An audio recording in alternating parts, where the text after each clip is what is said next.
भगवत वाणी भगवत गीता जी की जय। गुरु महाराज की जय। हरे कृष्णा। उपस्थित सभी भक्तवृंद की जय। हरे कृष्णा। तो आज जो है एक स्पेशल डे है। क्या है आज? तो बहुत से लोग जो है बना रहे हैं धनतेरस, है ना। पर आज धनतेरस नहीं है। आज क्या है, स्क्रिप्चर्स के हिसाब से जो है वो बताती हूँ मैं। फिर आपको जैसा आपकी श्रद्धा हो, जो आप फॉलो करते हैं वैसे आप कर सकते हैं। तो जो भी ब्रह्म मुहूर्त में जो तिथि होती है, हमें उस हिसाब से अपना दिन बनाना चाहिए। जैसे कि हम लोग वैष्णवास कैलेंडर के अनुसार मनाते हैं। तो कल क्या थी? एकादशी। तो अभी 6, 6:15 से लेके और 10:15 तक का समय है पारायण का। आपके जो है एकादशी का पारायण का, तो आप लोग टाइम से जो है अपना पारायण कर लीजिएगा एकादशी का। और अभी जो है yes, तो अभी हम लोग जानेंगे। तो आप लोग मुझसे पहले एक छोटा सा प्रश्न कर लेते हैं ना। तो अभी हम लोग ने रिसेंटली जो है भागवतम पढ़ रहे थे। तो उसमें आया था समुद्र मंथन। किसी को ध्यान है कौन से स्कंद में समुद्र मंथन की कथा हम लोगों ने पढ़ी थी?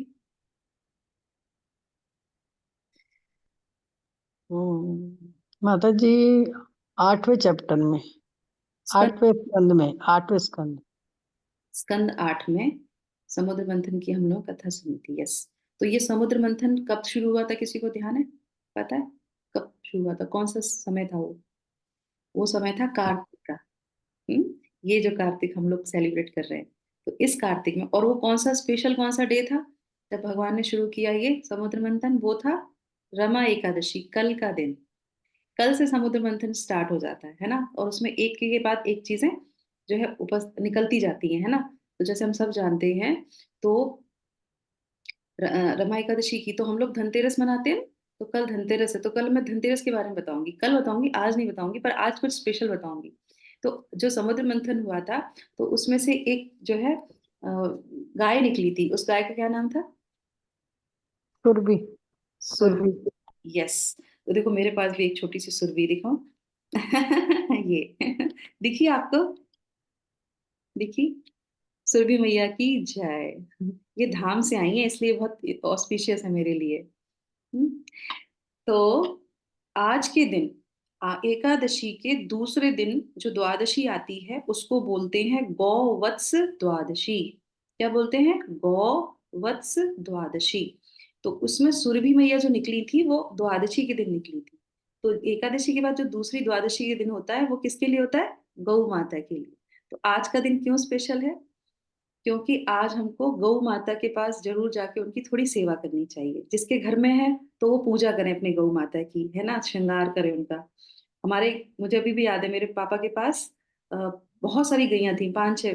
दादाजी के पास तो थी, जब मेरे दादाजी थे तब उनके पास तो थी। उसके बाद फिर सब लोग जॉब करने के लिए बाहर चले गए। फिर मेरे पिताजी जब रिटायर होके वापस आ गए, तो उन्होंने बहुत सारी गायों को रखा अपने पास। और ऐसी गायों को रखा जिनको कोई, सुंदर गाय तो सब रख लेते हैं, जिनकी कोई सेवा नहीं करता। तो उन्होंने ऐसी गायों को रखा जो देख नहीं सकती थी, जो चल नहीं सकती थी, बहुत कमजोर थी। तो ऐसी गायों को रख के उन्होंने बहुत सेवा की। उसके बाद उन वो गाय इतनी हष्ट पुष्ट हो गई और इतना प्रेम करती थी, उनको बांधने की भी जरूरत नहीं पड़ती थी। पूरा खुला जगह थी, वो घूमती रहती थी। फिर बाद में जब उनको मेरे पिताजी को लगा कि अब मैं उनकी सेवा नहीं कर सकता अच्छे से, तो जो है उनको किसी को ऐसे गौशाला में देते जहाँ पे उनकी सेवा होती रहे। वो जा नहीं रही थी, वो जा ही नहीं रही थी, वो लिटरली रो रही थी। मैंने खुद देखा इस चीज को। उनको जबरदस्ती, मेरे मेरे पिताजी भी रो रहे थे कि मैं भेज रहा हूँ। वो जो उनको प्रणाम कर रहे थे, बोले थे मैया मैं सेवा नहीं कर सकता, आप जाइए आप जाइए। पर वो नहीं जा रही थी इतना, क्योंकि वो जानती है कि प्रेम क्या होता है। तो हमको गैया को ये नहीं कि समय दूध के लिए उनको लेना चाहिए, नहीं। हमारी माँ है, सारे एक गाय को पूजने से सारे 36 करोड़ देवी देवता को हम पूजा कर सकते हैं। हमारी अलाय बलाय को वो दूर कर देती हैं हमारे। एक बार कहते हैं कि गाय को ऐसे करके हाथ फेरने से आपके सारे जो अंदर की जितनी भी एंजाइटी है, डिप्रेशन है, वो भी चला जाता है। तो इसलिए गाय का होना बहुत आवश्यक होता है। अगर आसपास में है, गौशाला है, कहीं पे भी है, तो आज आप जरूर जाके गौ को चारा खिलाइए, उनकी सेवा कीजिए, उनके दर्शन कीजिए, क्योंकि आज के दिन ही वो इस धरती पे प्रकट हुई थी हम सबके लिए। ठीक है। तो ये हमारा बहुत ऑस्पिशियस डे है। और क्या करना चाहिए? सुरभि नाम है उनका, तो हमको एक नाम जो है उनका, नाम का उच्चारण जरूर करना चाहिए, है ना। तो हम क्या बोल सकते हैं? ओम सुरभे नमः, ओम सुरभे नमः। इस तरीके से आप ज्यादा नहीं, 11 बार, 21 बार जो है उनका नाम लीजिए, गौ माता का। और हम सब लोग अपने अपने ऑल्टर में छोटी छोटी गाय रखते हैं, करेक्ट? तो अगर हम नहीं जा सकते तो कोई बात नहीं, अपनी इसी गाय को प्यार कर लीजिए, इन्हीं को सेवा कर लीजिए, इनकी आरती कर लीजिए। जैसे ही हम मन से किसी चीज को आराध्य करते हैं तो वो वहां पे प्रकट हो जाते हैं, उनकी कृपा हमको मिल जाती है। पर साक्षात अगर गाय है तो बहुत अच्छी बात है, ठीक है? तो ये हमारा हो गया आज का। तो सब लोग मिलके बोलेंगे, गौवत्स द्वादशी की जय। ओम सुरभे नमः, ओम सुरभे नमः, ओम सुरभे नमः। सुरभि मैया की जय, गौ माता की जय। ठीक है, तो आज ये हमारा द्वादशी का हमने आप लोगों को सुनाया। तो पहले सुना था कभी किसी ने? हाँ, नहीं माता जी, फर्स्ट टाइम सुना। सरप्राइज है ना? यस। तो ये हमारा हो गया, और अब आ जाते हैं अपने श्रीमद् भगवद गीता जी के श्लोक में। तो भगवत गीता में आज हम लोग छठवें अध्याय में जो है बात करेंगे, पारायण करेंगे श्लोक संख्या 11 और 12 की। क्योंकि ये कौन सा चल रहा है, ये सीरीज चल रहा है कि कौन कौन से जो है नियम फॉलो करने पड़ते हैं उनको, जो इस अष्टांग योग में जो आगे बढ़ना चाहते हैं ना। तो सबसे कल वाले श्लोक में हमने क्या जाना था? कल वाले श्लोक में था 10, श्लोक संख्या 10। तो श्लोक संख्या इसमें क्या था, उसको क्या करना चाहिए, कौन बताएगा? हरे कृष्णा, आप लोगों में से कोई बताना चाहेगा कौन कौन से नियम करने चाहिए? ध्यान है? कौन कौन से नियम है? योगी को चाहिए कि वो सदैव अपने शरीर मन आत्मा को परमेश्वर में एकाग्रता में लगाए, एकांत में रहना है और एकांत स्थान में रहना है। खुद भी जो है अकेला रहना है, एकांत स्थान में रहना है, ये दो नियम थे उसको। और बड़ी सावधानी पूर्वक जो है अपनी मन इंद्रियों पे वश में करते हुए उसको ध्यान में आना चाहिए। और संग्रह भावना नहीं होनी चाहिए, है ना, इकट्ठा करने की भावना नहीं होनी चाहिए, और कोई भी आकांक्षाएं नहीं होनी चाहिए। तो ये हम लोगों ने 4-5 पॉइंट कल के श्लोक में जाने थे, है ना। ये सीरीज नई शुरू हुई है। अब आज के 2 श्लोकों में भगवान क्या बताएंगे कि और क्या करना चाहिए, ठीक है? तो अब यहाँ पे है श्लोक संख्या 11 और 12 एक साथ। शुचो देशे प्रतिष्ठाप्य स्थिरमासनमात्मनः, नात्युच्छितं नाति नीचं चैलाजिनकुशोत्तरम्, तत्रैकाग्रं मनः कृत्वा यत चित्तेन्द्रियक्रिया, उपविश्यासने युज्याध्योगमात्मविशुद्धये। तो इसमें बहुत सारी चीजें बता रहे हैं। बोलते हैं कि योगाभ्यास के लिए योगी को एकांत स्थान में जाकर भूमि पर कुशा बिछा दें और फिर उसे मृगशाला से ढकें तथा ऊपर से मुलायम वस्त्र बिछा दें। आसन न हो तो बहुत आसन ना तो बहुत ऊंचा हो न बहुत नीचा हो, यह पवित्र स्थान में स्थित हो। योगी को चाहिए कि इस तरह दृढ़ता पूर्वक बैठ जाए और मन इंद्रियों तथा कर्मों को वश में करते हुए तथा मन को एक बिंदु पर स्थित करके हृदय को शुद्ध करने के लिए योगाभ्यास करें। ओके, तो ट्रांसलेशन पढ़ेंगे। यस, सुषमा चौहान, सुषमा सिंह माता जी।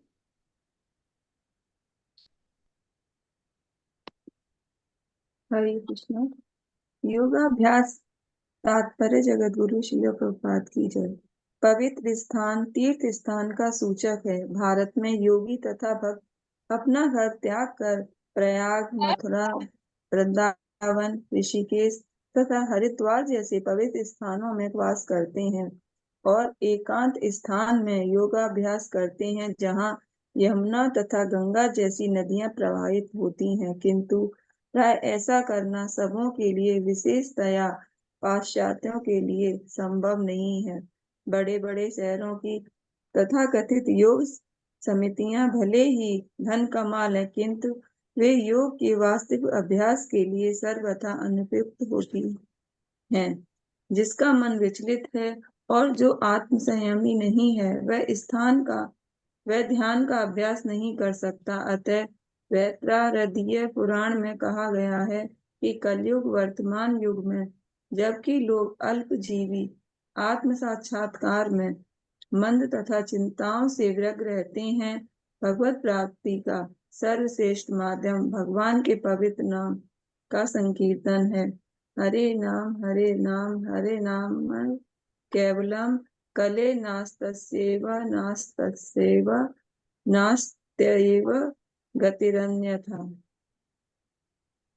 माता जी दोबारा पढ़ती हूँ। हरे नाम हरे नाम हरे नाम केवलम कलो नस्तेव नस्त्येव नस्तेव गतिरन्यथा।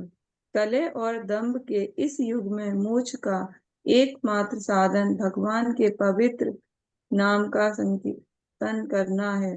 कोई दूसरा मार्ग नहीं है, कोई दूसरा मार्ग नहीं है, कोई दूसरा मार्ग नहीं है। Hari thank you so much माता जी। तो कोई भी शास्त्र में जब 3 बार कोई चीज रिपीट की जाती है तो इसका मतलब है कि वो बहुत ही इंपॉर्टेंट है। तो क्या बोल रहे हैं, कलौ नास्ते व नास्ते व नास्ते व गतिर अन्यथा, उसके अलावा कोई और मार्ग नहीं है, नहीं है, नहीं है। किसके? सिर्फ भगवान के नाम के जप के अलावा। जैसे हमने कल बताया था कि कलयुग में जो है हमारा युग धर्म बोला जाता है भगवान का नाम को लेना। यही हमारा यज्ञ है, यही हमारी तपस्या है, यही हमारा अष्टांग योग है। सब कुछ हमारा हरे कृष्णा महामंत्र ही है ना। बहुत अच्छा है। तो यहाँ पे क्या बता रहे हैं, शॉर्ट में इसको समझ लेते हैं। तो बोले हैं, सोचो देशे प्रतिष्ठाया स्थिरम आसनम आत्मनः, योगी को पवित्र स्थान में अपना स्थिर आसन बनाना चाहिए। एक पहले एकांत स्थान में चले जाएंगे, खुद अकेले होना चाहिए, और उसके बाद पवित्र स्थान को लेना चाहिए। पवित्र स्थान में जाना चाहिए, और पवित्र स्थान में जाके उसके बाद उसको स्थिर आसन। तो स्थिर आसन का मतलब ऐसा नहीं जैसे हम कुर्सी पे बैठे हैं तो हम हिलते डुलते रहते हैं। कुर्सी पे बैठेंगे तो अभी, और अगर रोटेटिंग वाली आपकी कुर्सी होगी तो जरूर घूमेंगे, जैसे मैं घूमती रहती हूँ, है ना। तो ऐसा नहीं, स्थिर आसन आपका होना चाहिए। जैसे अभी सुषमा माता जी बैठी हैं, स्थिर बैठी हैं, उनका जो है बुक भी सामने रखी है, भी हम लोगों ने देखा उनको। तो ऐसे बैठ के करना चाहिए। उसके बाद है न अति उच्चस्तम ना अति नीचम। तो वो क्या है, आसन बहुत ज्यादा ऊंचा भी नहीं होना चाहिए और बहुत ज्यादा नीचा भी नहीं होना चाहिए। तो इस तरीके से वो सारी प्रोसेस बता रहे हैं कि ये सारे आपको चीजें फॉलो करनी चाहिए। अब उसके बाद बहुत इंटरेस्टिंग इंटरेस्टिंग क्या है कि चैलम अजिना कुशा उत्तरम, है ना। तो वो क्या बोल रहे हैं कि वस्त्र सबसे पहले जो है क्या करना चाहिए, उसके ऊपर जो है ये वस्त्र, सबसे ऊपर वस्त्र आना चाहिए, और उसके नीचे मृगशाला, और उसके नीचे कुशा होनी चाहिए। तो ये प्रोसेस है। आसन भी बनाएंगे तो उसमें सबसे पहले क्या है, नीचे आपकी कुशा। जैसे मान लीजिए पत्थर पे उन्होंने अपना आसन लगाया, तो पत्थर पे बैठे, तो क्या है, एकदम जमीन पे तो नहीं बैठेंगे, थोड़ा ऊंचा होना चाहिए। तो पत्थर पे बैठेंगे क्योंकि जंगल में कहीं एकांत जगह में जाएंगे।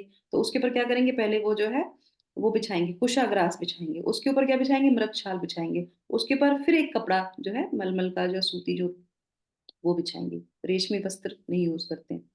तो ये सब जो है बताते हैं। अब ये एक प्रश्न यहाँ पे आ जाता है कि ऐसा क्यों करते हैं। ये जो 3 लेयर बताई गई हैं, किसी को है अंदाजा कि क्यों करते हैं ऐसा, कुशागार बिछाना, उसके बाद फिर मृगछाल बिछाना, उसके बाद फिर कपड़ा बिछाना। कोई साइंटिफिक रीजन, कोई आध्यात्मिक रीजन, किसी को कुछ अंदाजा? नहीं? ठीक है। Should not disturb your mind when okay. you are meditating. तो माता जी पूरी तरह तो नहीं पता, लेकिन जहाँ तक ये जो कुशा है वो वामन देव के बाल के रूप में जमीन पे गिरा था, तो कुशा को बहुत शुद्ध माना जाता है। अच्छा, ठीक है। तो श्रीमद् भागवतम में इस चीज की चर्चा आती है कि जब जो है वामन देव नहीं थे माता जी, वो थे आपके वरादेव वरादेव वराहदेव। वरादेव यस, वामदेव। वरादेव। वराहदेव जब युद्ध हो रहा था हिरण्याक्ष से, तब उनके जो बाल थे तो उसी में से बाल नीचे गिरा था, उससे जो है घास उगके आई थी। तो वो कुशा जो कही जाती, इसीलिए उसको पूजा में उसको यूज किया जाता है, उंगली में पहन के यज्ञ किया जाता है। वो पवित्र है, बहुत पवित्र है इस वजह से। और दूसरा जो है, जैसे माता जी ने कहा कि यस, तो कुशा ग्रास को हम जब नीचे बिछाते हैं तो वो पवित्र होती है। और उसके बाद जो है वो रक्षा करती है, किसकी रक्षा करती है, मृग छाल की रक्षा करती है, क्योंकि उसके ऊपर मृग छाल होता है। मृग छाल किसकी रक्षा करता है, मृग छाल किसकी रक्षा करता है? कपड़े की कपड़े की। कपड़े से लिखा हुआ जो व्यक्ति ना। बैठा है उसकी। हाँ। अच्छा। तो योगी बैठेगा उसकी रक्षा करता है। कपड़ा तो ऑटोमेटिकली जो है, कपड़ा इसलिए बिछाते थे कि जब स्वेटिंग होती है, अब ध्यान में लगेगा, 2-4 घंटे होंगे, तो गर्मी होगी तो पसीना भी आएगा, है ना। पसीना आएगा तो उस कपड़े पे रुकेगा, मृग छाल खराब नहीं होगी, तो कपड़े को इसलिए वहां पे बिछाते हैं। पर मृग छाल उस व्यक्ति की रक्षा करती है। कैसे करती है, क्योंकि जब कीड़े मकोड़े आते हैं कुशा में, वो नहीं रुकेंगे, वो तो चले जाएंगे कुशा के अंदर, क्योंकि घास है ना इसलिए। पर जो मृग छाल है, उसके पास कोई भी कीड़ा मकोड़ा और सांप नहीं आते हैं। तो हर चीज का एक महत्व होता है, तो इसीलिए मृगछाल बिछा के उस पे योगी जन बैठते हैं। आपने देखा होगा शिव जी की तस्वीर में, मृगछाल में शिव जी बैठते हैं। क्योंकि वो सबसे बड़े योगी हैं, है ना। और अष्टांग योगी हमेशा शिव जी को फॉलो करते हैं, तो इसीलिए कितनी अच्छी बात है। हम अगर इसे देखते हैं कि ये पूरा जो प्रकृति भगवान ने बनाई है किसी ना किसी के काम आ जाती है ना। और हम किसी के काम नहीं आ सकते। इसीलिए जब हम भगवत गीता पढ़ते हैं तो हमें हमेशा ध्यान रखना चाहिए कि एटलीस्ट इस जीवन में हम किसी के कुछ काम आ जाएं, निस्वार्थ होके कुछ काम कर लें, है ना। हमारे तो शरीर ऐसा है नहीं कि मरने के बाद हमारे के शरीर का कोई यूज कर सके, नहीं। प्रकृति का आया है, प्रकृति में ही चला जाएगा। और बहुत से संप्रदाय जो ऐसा करते हैं कि उनको जो है जलाते नहीं है और छोड़ देते हैं कि कौवे खाए, नहीं। प्रकृति ने हमको ये दिया है, प्रकृति को हमें वापस दे के ही जाना चाहिए। नहीं देके जाएंगे तो अगले जन्म में फिर उसमें से कोई चीज आपको कम मिलेगी, क्योंकि काम अच्छे नहीं किए तो दोबारा आना पड़ेगा। दोबारा आएंगे तो क्या होगा, कुछ ना कुछ चीजें आपकी नहीं मिलेंगी आपको, क्योंकि आपने। तो इसीलिए ये जीवित जो हमारा शरीर है, हम इस आत्मा है, इस शरीर को हमने धारण कर रखा है। इससे हमें जरूर कुछ ना कुछ ऐसे कर्म करने चाहिए जिससे कि हम इस शरीर का उपयोग अच्छे में करते हैं। सबसे अच्छा क्या है, भगवान कृष्ण की भक्ति करना। भक्त होने के बाद क्या, वो सबके लिए कुछ ना कुछ अच्छा ही करता है, निस्वार्थ होके करना लगता है। उसी की प्रैक्टिस करते हैं हम लोग भगवत गीता पढ़ के, है ना।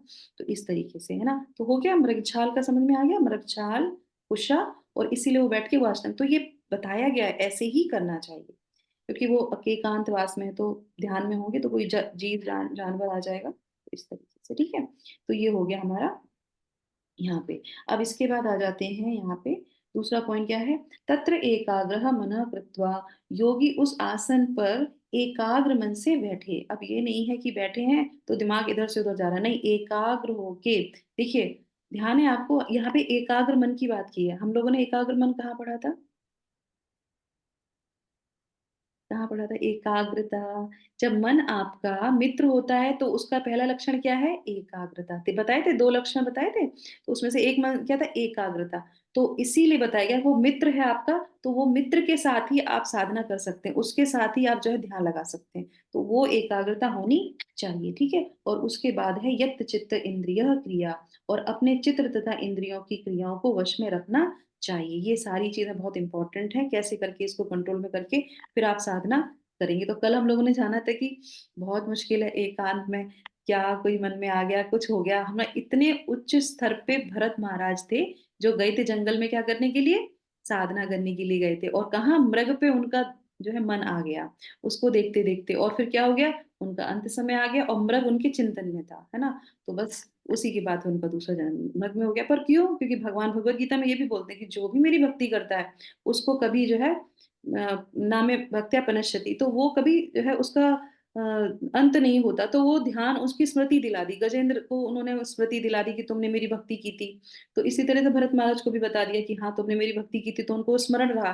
तो हिरण के उसमें आने के बाद भी फिर वो ध्यान में रहे कि नहीं, तो वो एक आश्रम में जाके बैठ जाते हैं कि नहीं, एक बार गलती होगी दोबारा नहीं करूंगा। तो इसी तरीके से तीन उनके जन्म होते हैं और भगवान उनकी बहुत सहायता करते हैं। क्यों, क्योंकि उन्होंने थोड़ी सी भक्ति की थी। नेहा विक्रम नास्ति, थोड़ी सी भी भक्ति करेंगे तो भगवान बहुत सहायता करते हैं।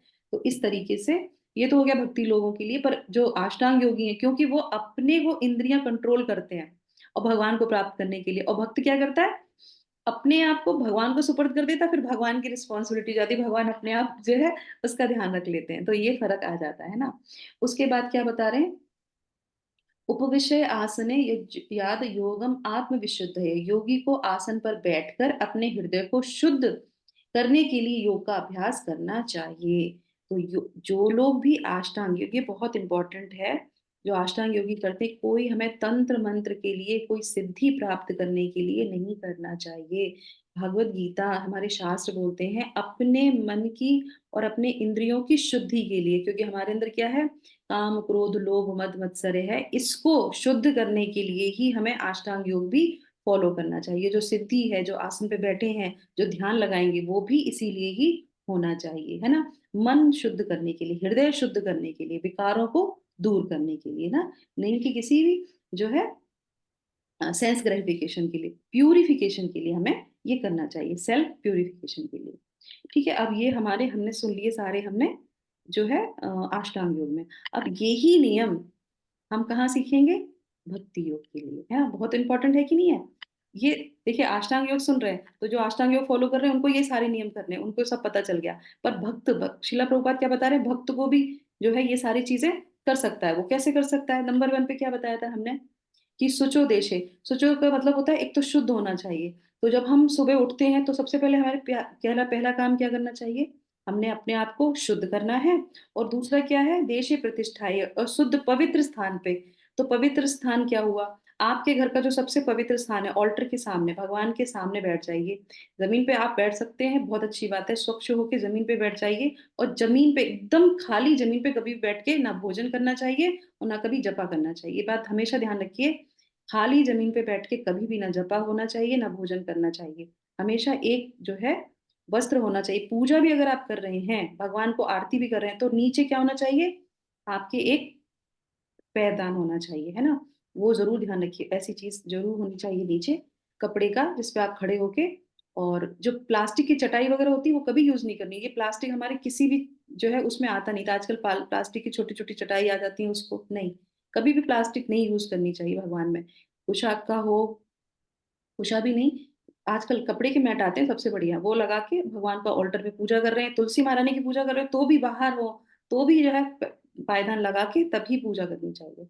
और इसी तरीके से बैठ के नीचे, या आप कुर्सी पे बैठ सकते हैं, जैसे आपकी सुविधा हो वैसे बैठ के पवित्र स्थान, पवित्र होके पवित्र स्थान में जो है हमको क्या करना चाहिए, अपना आराधना करनी चाहिए, अपना जपा करना चाहिए। और उसके बाद क्या, स्थिर होना चाहिए। अब ये हो गया आसन, हो गया आत्मनाम, हमें करना चाहिए। अब एक प्रश्न आप सब लोगों के लिए बहुत अच्छा, एक छोटी सी क्या है एक्टिविटी है।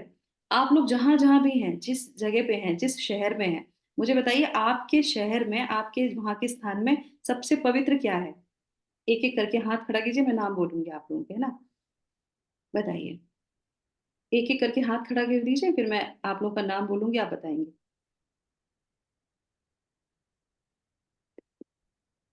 किसी ने हाथ नहीं खड़ा किया, कुछ भी पवित्र नहीं है, अपवित्र में है। अच्छा लो, एक बात बताती हूँ। एक बार शिला प्रभुपाद जो है, शिला प्रभुपाद के एक डिसाइपल थे, तो वो जो है बाहर थे, वेस्टर्न कंट्री में थे। तो वो कह रहे थे कि जब मैंने लेक्चर सुना शिला प्रभुपाद का, तो और अभी शिला प्रभुपाद ने क्या लिखा है, इस तात्पर्य में भी लिखा है, पवित्र स्थान तीर्थ स्थान का सूचक है। पवित्र स्थान तीर्थ स्थान का सूचक है। भारत में योगी तथा भक्त अपना घर त्याग कर प्रयाग, मथुरा, वृंदावन, ऋषिकेश तथा हरिद्वार जैसे पवित्र स्थानों में वास करते हैं। अब आप लोग बताइए, आप लोग कौन से देश में वास करते हैं, भारतवर्ष में। यस माता जी, आपके कहाँ पे है सुमन। बॉम्बे में Mumbai, Mumba Devi is the most this thing. Hmm, उसके बाद में सिद्धि विनायक तो अभी मतलब बाद में बना था, पर मुंबा देवी वाज द प्रतिष्ठित स्थान फ्रॉम बॉम्बे।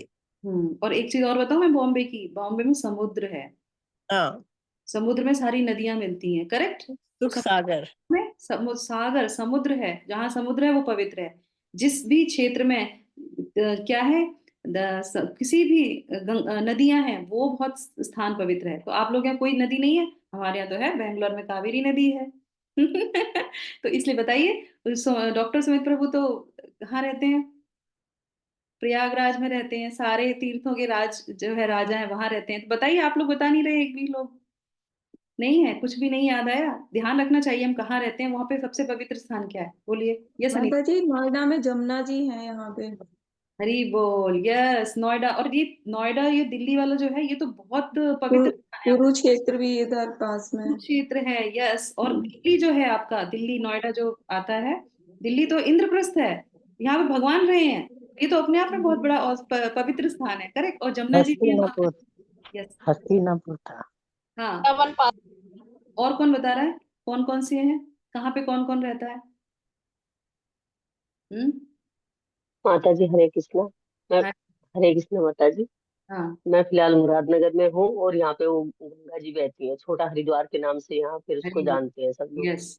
तो आप जिस स्थान पे हैं, और फिर अब आप सोचिए, अब ये क्यों मैंने बोला कि आप जिस स्थान पे हैं वो पवित्र स्थान है, वहां पे कोई ना कोई पवित्र चीज जरूर होगी, है ना। और उसके बाद फिर वहां पे आप जपा करेंगे। और सबसे बड़ी बात, ये तो हो गया बात। अब चलो मान लो हमारे, हमने सोचा हमारे यहाँ कोई वो नहीं है, कोई ऐसा नहीं है, तो फिर क्या है, जहां पे हरि नाम लेते हैं वो स्थान क्या हो जाता है, सबसे पवित्र हो जाता है। सबसे बड़ी बात, तो हरि नाम लेने से सब कुछ पवित्र हो जाता है ना। तो वेस्टर्न कंट्री में, और सबसे बड़ी बात, शिला प्रभुपाद ने हम हर जगह को पवित्र बना दिया। कैसे बना दिया, उन्होंने इस्कॉन टेम्पल खोल के वहां पे वैकुंठ दे दिया। तो अब ये नहीं कह सकते कि इस स्थान पे पवित्र नहीं है, वैकुंठ ही है।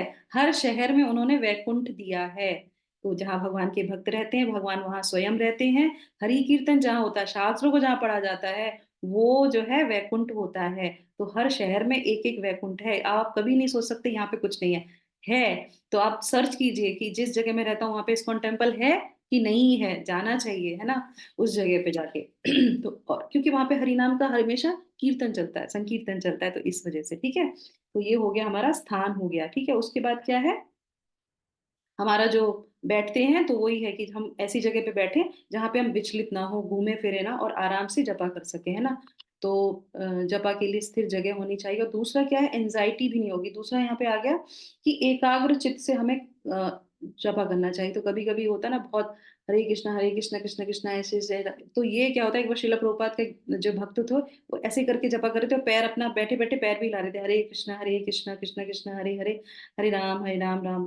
श्रील प्रभुपाद ने कहा कि स्टॉप दिस। ये पैर हिलाना, हाथ हिलाना, सर हिलाना क्या दर्शाता है कि तुम्हारा मन विचलित है। तुम बोल रहे हो पर तुम्हारा मन 100% विचलित है, इसलिए इसको शांत कर दो। जो बोल रहे हो उसको सुनो। सुनोगे तो क्या होगा, आपको शांति मिलेगी। फिर आप ऐसे ऐसे करके हिलाओगे नहीं, आप उसको सुन रहे होगे ना, तो ध्यान वहां पे चला जाएगा आपका। तो इस तरीके से हमको भी अपना जपा ऐसे करना चाहिए। और उसके बाद फिर क्या है, आत्मविशुद्धि। तो सबसे बड़ा बात है कि हमको जो हम जपा करते हैं अपना, तो हमें उसमें क्या प्रार्थना करनी चाहिए कि हे राधा रानी, हे भगवान कृष्ण, हमको आप अपनी सेवा में लगाएं, हमको अपने भगवान, हमें अपने गुरु की सेवा में लगाएं। तो इस प्रार्थना के मूड से जो है हमें हमेशा जपा करना चाहिए, ना कि किसी भौतिक चीजों के लिए कि अब हमारा ये हो जाए, भगवान हम माला कर रहे हैं, अब ये हो जाए वो हो जाए। नहीं, बिल्कुल नहीं। इन चीजों के लिए भगवान का जप करना ही नहीं चाहिए। अगर करेंगे तो क्या होगा, वो जो हमारा कर्म कांड बन जाएगा और फिर बंधन में बंध जाएंगे, क्योंकि हम क्या कर रहे हैं, हम फ्रूट्स ले रहे हैं। तो ध्यान रखना चाहिए, जपा भी हमको किसी फ्रूट्स के लिए नहीं करना चाहिए, कभी भी नहीं। हमारे आचार्य तो यहाँ तक बोलते हैं, हलदर स्वामी महाराज तो बोलते हैं कि बीमार पड़ जाओ ना तो भी मत बोलो भगवान को कि मैं मुझे सही कर दो। अरे सही हो गए नहीं हो गए, तुम जपा करो सिर्फ भगवान के लिए, भगवान को जो करना होगा वो कर देंगे। तो इसीलिए बिल्कुल निस्वार्थ होकर भगवान को। और हाँ, अगर प्रार्थना करनी है, ये बहुत अच्छा है, ये मेरा अपना खुद का प्रैक्टिकल एक्सपीरियंस बता रही हूँ मैं आपको, कि जब आप जपा शुरू करो, मैं हमेशा करती हूँ ऐसे ही, जब आरती करने के बाद जपा शुरू करने से पहले कम से कम 2-3 मिनट हम प्रार्थना करते हैं भगवान से।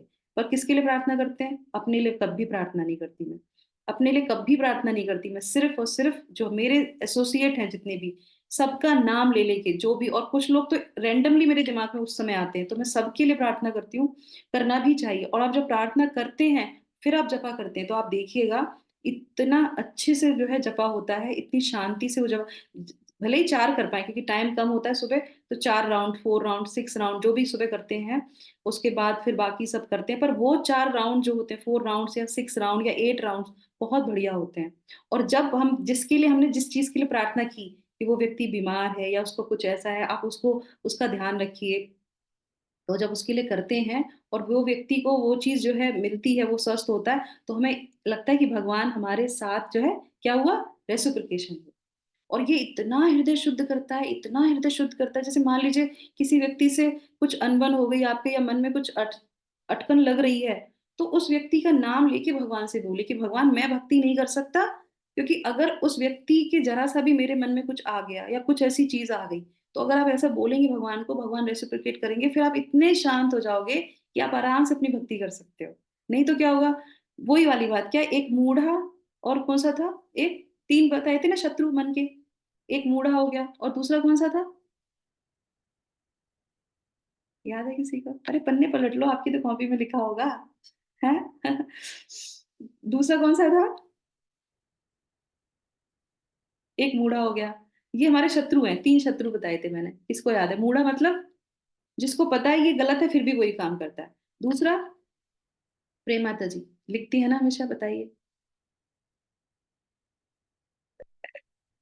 कौन बताएगा, जल्दी जल्दी बताओ।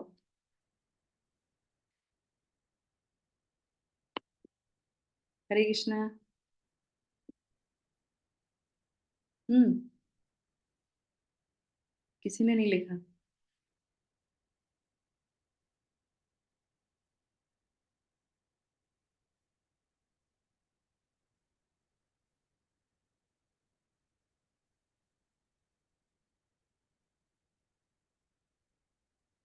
दूसरा वो व्यक्ति जो क्या करता है, जो क्या करता है, एक तो हो गया जो सब कुछ जानते हुए भी जो है क्षिप्ता, दूसरा हो गया क्षिप्ता, और तीसरा हो गया विक्षिप्ता। तो जब हम इसमें आ जाते हैं, जैसे किसी व्यक्ति ने कुछ बोल दिया और उसके बाद तो हम विक्षिप्त हो जाते हैं। क्षिप्त मतलब हो जाता है कि वो जो है बेविल्डर रहता है ना, उसका मन कहीं नहीं लगता। तो पहला मूढ़ा, उसको होते हुए भी कुछ नहीं करता। क्षिप्ता कि एक जगह मन ही नहीं लग रहा उसका। तीसरा हो गया विक्षिप्ता, एक व्यक्ति के पीछे जो अपनी सारी चीजें वो खराब कर लेता है। तो हमको विक्षिप्त नहीं होना चाहिए, ठीक है। तो ये समझ में आ गया। तो ये 3 हमारे शत्रु है, हमको क्या करना चाहिए, मित्र बना के एकाग्र करना चाहिए और प्रार्थना भगवान से करनी चाहिए, ठीक है। तो इसके साथ और सबसे लास्ट पॉइंट शिला प्रभुपाद क्या बोलते हैं कि हरे कृष्ण महामंत्र के अलावा और कोई चीज साधन है ही नहीं। तो हमें क्या करना चाहिए, भक्त यही करते हैं, एकाग्रचित मन हो, मन की शुद्धि हो, पवित्र स्थान हो, सबके लिए एक सूत्र क्या है, हरे कृष्णा कृष्णा कृष्णा हरे हरे, हरे रामा राम राम हरे हरे। हरे कृष्ण महामंत्र की जय, शिल प्रभुपाद की जय। ठीक है, तो हरे कृष्ण मंत्र कीजिए और इस तरीके से हम जो है कुछ स्थितियों को प्राप्त कर सकते हैं। ठीक है, तो कल है हमारी धनतेरस। तो धनतेरस के बारे में भी मैं आपको थोड़ा सा कुछ बताऊंगी, जो इतना मुझे पता है शास्त्रों के अनुसार, है ना। क्योंकि धनवंतरी सुरभि मैया के बाद जो है धनवंतरी निकले थे। तो धनवंतरी का धन से कोई लेना देना नहीं, और हम क्या करते हैं, पूरा दिन धन के बारे में सोचते हैं। धन नहीं है, धन से कोई लेना देना है ही नहीं धनवंतरी का। ठीक है, तो कल भी हम जानेंगे कि कौन सा हमको मंत्र करना चाहिए और कैसे हमें पूजा करनी चाहिए। ठीक है, तो कल मिलेंगे। तब तक के लिए आप लोगों का दिन शुभ हो, मंगलमय हो, हरि नाम में आप अपना दिन बिताएं। कार्तिक मास चल रहा है। ठीक है, सभी लोगों को हरे कृष्णा, दंडवत प्रणाम। हरे कृष्ण।